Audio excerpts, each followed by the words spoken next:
L'intelligence artificielle est une science cognitive. Elle a été formalisée en 1956 dans le sillage de la cybernétique. L'intelligence artificielle impacte tous les secteurs et va révolutionner le monde.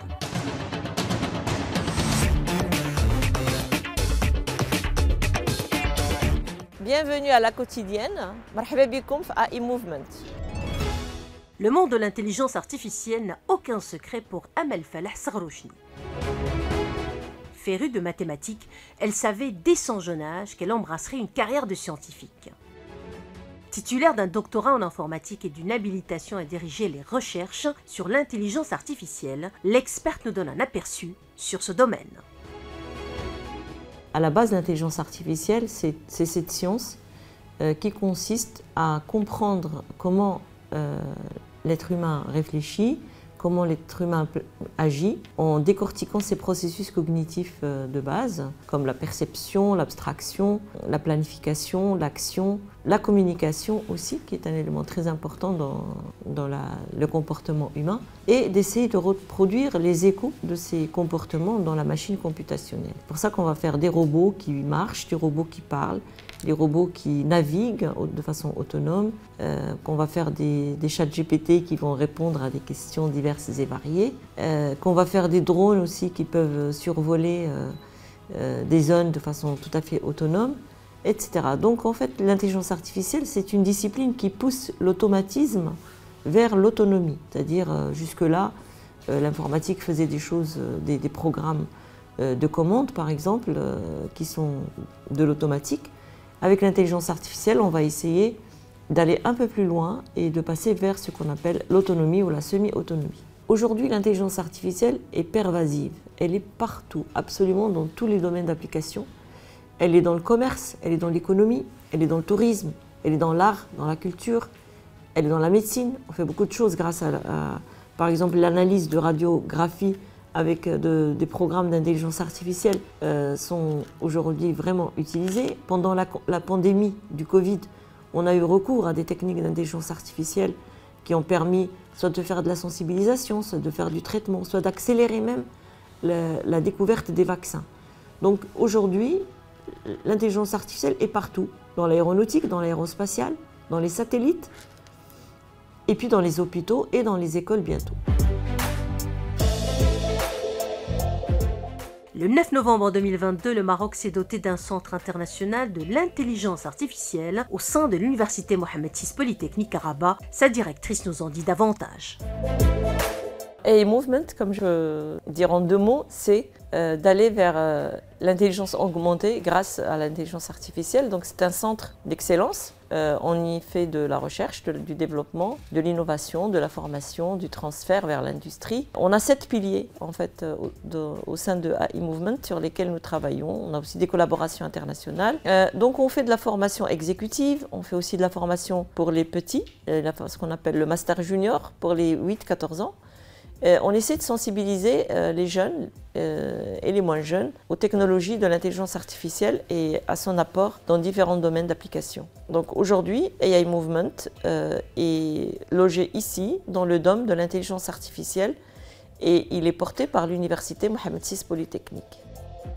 L'intelligence artificielle est une révolution technologique qui bouleverse chaque jour notre quotidien. Les systèmes d'intelligence artificielle sont perçus comme des systèmes d'apprentissage, c'est-à-dire des machines susceptibles de progresser pour réaliser des tâches attribuées généralement à l'homme. Cependant, l'IA reste une notion vague pour l'opinion publique. Amel Fallah Sarrouchni nous explique pourquoi.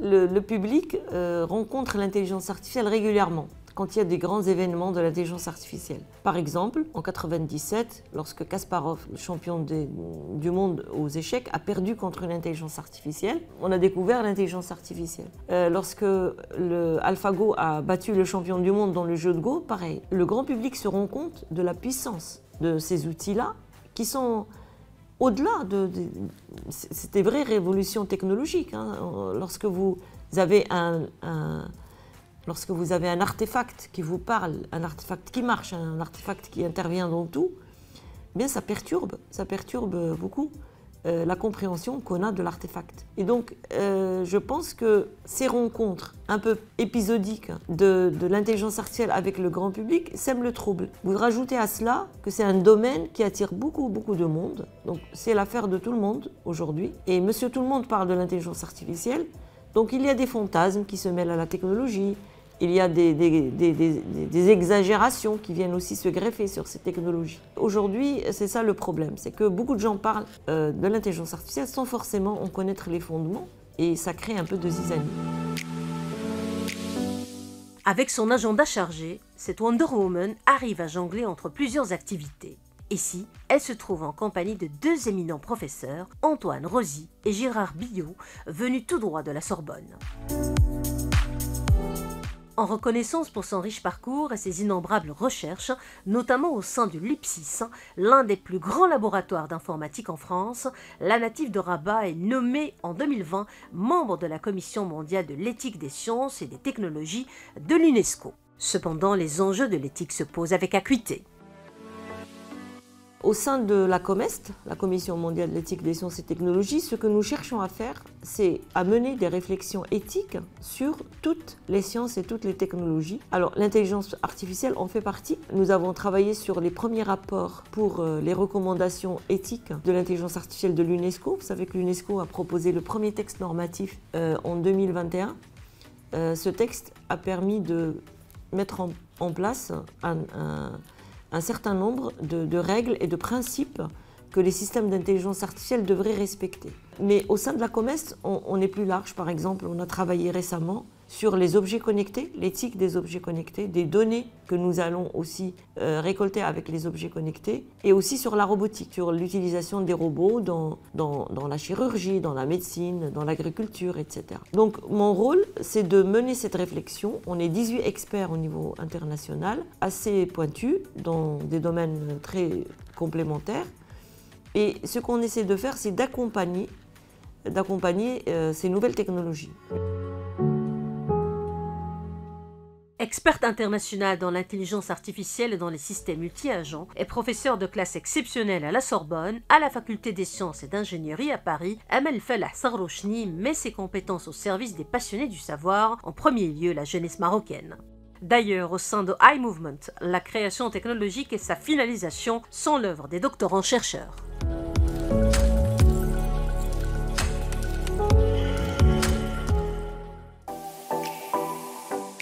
Une science peut en cacher une autre.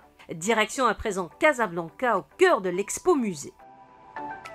Le site accueille pour la deuxième fois les météorites messagères du ciel, une occasion en or pour les passionnés de la Terre et du ciel de faire des découvertes inédites. La notion du temps est ainsi suspendue.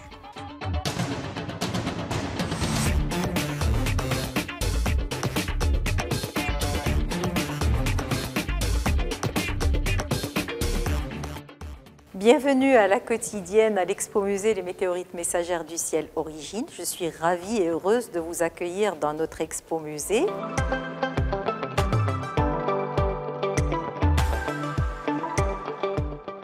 L'Expo Musée Les météorites messagères du ciel Origine a pour objectif de diffuser le savoir. Elle a pour objectif de montrer aux Marocains le patrimoine géologique extrêmement riche dont nous disposons dans notre pays et également le savoir et la compétence scientifique que nous avons dans notre pays.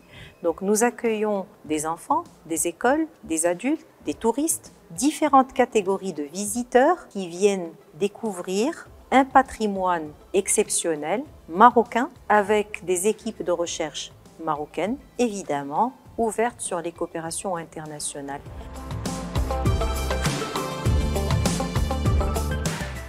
C'est dans cet endroit féerique que l'on retrouve Hesna Chenaoui, première scientifique marocaine et africaine dans le domaine des météorites et de la planétologie.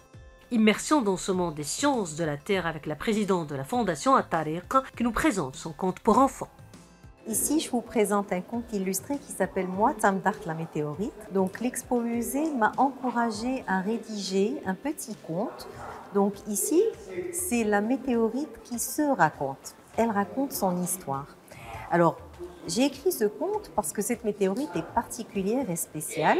Il s'agit de la plus grosse chute qu'il y a eu au Maroc pendant les 20 dernières années, qui est estimée à peu près à 500 kg au total. La plus grosse pièce faisait à peu près 82 kg. Ici, au niveau de l'Expo Musée, nous avons une pièce complète de 1,250 kg. Et cette météorite, elle a des choses à raconter. Elle a été vue par des gens depuis Agadir, Marrakech, Ouarzazate. Donc, elle a beaucoup de choses à raconter. Et le conte, en fait, il est illustré par un jeune bédéiste marocain. On a essayé de faire quelque chose de dynamique, donc où la météorite raconte son histoire, comment les gens l'ont vue, comment les gens l'ont cherchée pendant 5 semaines dans le Haut-Atlas enneigé, et qu'elle se cache, comment le chasseur de météorites l'a découverte, comment on est parti sur le terrain. Hasna Chnaoui a plongé dans le monde scientifique par hasard. Elle nous raconte, non sans émotion, cette passion qui ne cesse de grandir. En fait, la passion pour les météorites, c'est une construction. C'est pas venu dès le départ. Et même, je dirais, la géologie en elle-même, c'est pas quelque chose qui est venu dès le départ. Quand j'étais jeune, je savais que je voulais enseigner. Ça, c'était le postulat. Donc, j'ai un amour pour la transmission. Mais j'étais plus axée sur la biologie que la géologie. Donc, avec le temps, en entrant à la faculté, j'ai eu des enseignants de géologie qui m'ont inspirée, qui m'ont fait aimer la matière. Et puis, pour les météorites, ça a été plus tard. C'était en 2000. Je n'avais aucune notion de ce qu'était une météorite. Je ne connaissais pas cette science. Donc, c'est une découverte. Mais dès que j'ai découvert cette thématique, elle m'a immédiatement attirée. Donc, ça a été une découverte scientifique et une passion. Chaque météorite a une histoire à raconter. Au Maroc, les chutes de météorites sont diverses et variées, particulièrement dans le sud du royaume. Ce genre de chute s'avère parfois une source de révélation scientifique. La dernière remonte à 2021. Le Maroc est considéré comme l'un des pays les plus importants en termes de trouvailles de météorites dans le monde. Pourquoi? Parce que nous avons un grand Sahara, donc le Sahara du Maroc est bien étendu. Il est habité par des nomades, il a des caractéristiques qui lui permettent de trouver relativement facilement les météorites et d'avoir une population de personnes qui s'intéressent à ces roches et qui vont les chercher. Donc la combinaison de ces deux facteurs font de notre pays un pays propice à la recherche des météorites et à leur découverte. Maintenant, ce que nous avons aussi, c'est que pendant les 20 dernières années, nous avons eu plus de chutes observées que n'importe quel autre pays dans le monde. Et ça, c'est quelque chose sur lequel nous continuons à travailler. L'année 2022, jusque-là, nous n'avons pas eu de chutes observées, mais en 2021, il y a eu 3 chutes. Une, c'est la météorite de Tsarzut qui est tombée dans le Rif, et qui a la caractéristique d'avoir été suivi par nos caméras, nos réseaux de caméras de détection de météores. Donc, et nous sommes en train de travailler dessus. Nous avons eu une météorite qui est tombée dans le sud du Maroc, dans la région de Kelmim, et vraiment à quelques kilomètres, une autre météorite d'un autre type complètement différent, qui est une aubrite et qui a une caractéristique, une météorite rare. Donc beaucoup de savoir, et je donnerai aussi bien sûr l'exemple de la météorite de Tissint, qui est une météorite martienne, qui est la 5e chute observée au Maroc, 5e chute observée de météorites martiennes dans le monde, et qui s'est passée au sud de Tata en juillet 2011. Et cette météorite-là, c'est une source d'information. Professeur à l'université Hassan II de Casablanca, spécialiste des météorites et cratères d'impact, Hasna Chnaoui axe entre autres sa recherche sur l'étude des météorites et leurs différents types et aspects. La géochimiste œuvre pour la promotion de la recherche scientifique et la préservation du patrimoine géologique national. Nous travaillons particulièrement sur les météorites, mais pas que, donc la planétologie de façon générale, les météorites, les cratères d'impact et les surfaces planétaires. Ces thématiques sont extrêmement importantes en termes de recherche fondamentale, mais aussi appliquées. À mon sens, nous devons de développer la recherche scientifique sur ces thématiques au Maroc, nous avons les compétences, nous avons la possibilité de le faire et c'est des sciences qui se développent ces dernières années, c'est l'avenir. Le don de transmission du savoir aux étudiants, notre scientifique l'a dans le sang. Elle les plonge avec beaucoup de pédagogie dans le monde étincelant des météorites et de la planétologie. Ses nombreuses prouesses dans le domaine de la recherche lui ont valu des consécrations. La dernière en date remontant à octobre 2021 à Orvieto en Italie, où elle remporta le prix Hypsia International Award. À vous, mesdames, le mot de la fin.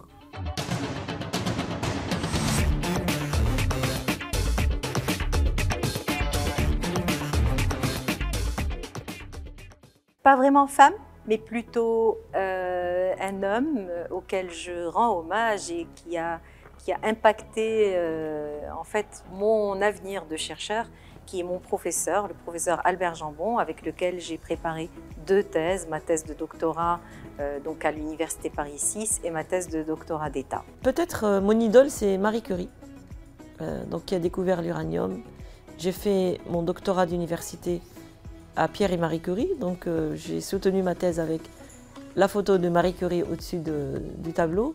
C'est une femme qui a eu 2 prix Nobel, c'est quand même une femme exceptionnelle. Maintenant, il y a une autre femme qui m'a marquée, qui s'appelle Fatem El Fihriya. Et si vous faites un petit tour dans le bâtiment, vous allez trouver que mon plus grand amphi, je l'ai appelé Fatem El Fihriya.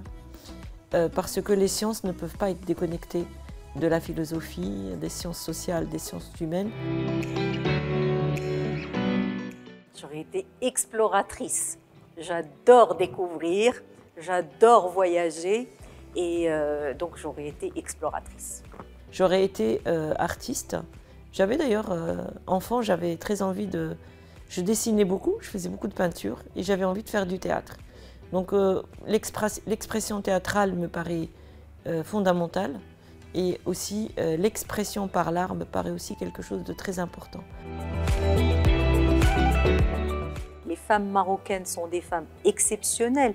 Dans l'histoire du Maroc, il y a des femmes qui ont une empreinte incroyable donc, sur notre histoire, sur notre patrimoine.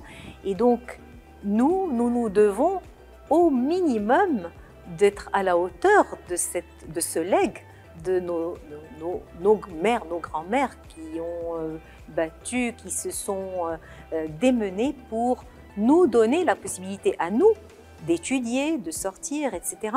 Et donc c'est important qu'on maintienne et qu'on développe ces droits que nous avons pu avoir par l'encouragement des jeunes filles. Mon message, suivez vos passions, allez vers les sciences, choisissez pour les jeunes femmes et doctorantes, choisissez le bon partenaire qui va vous encourager et qui ne va pas faire d'entrave à votre épanouissement.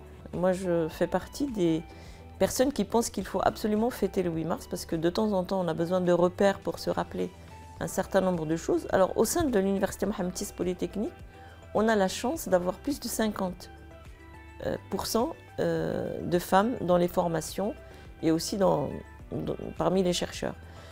Mais ça reste, le domaine des technologies reste un domaine qui n'est pas très attirant pour les femmes de façon générale. Et moi, ce que j'aurais à dire, c'est qu'il faut que la femme marocaine aille vers la technologie parce que c'est l'avenir de la femme, c'est l'avenir aussi du pays qui a besoin de ces femmes pour développer les technologies. Vous savez, les technologies aujourd'hui, ce sont des outils de souveraineté nationale et continentale.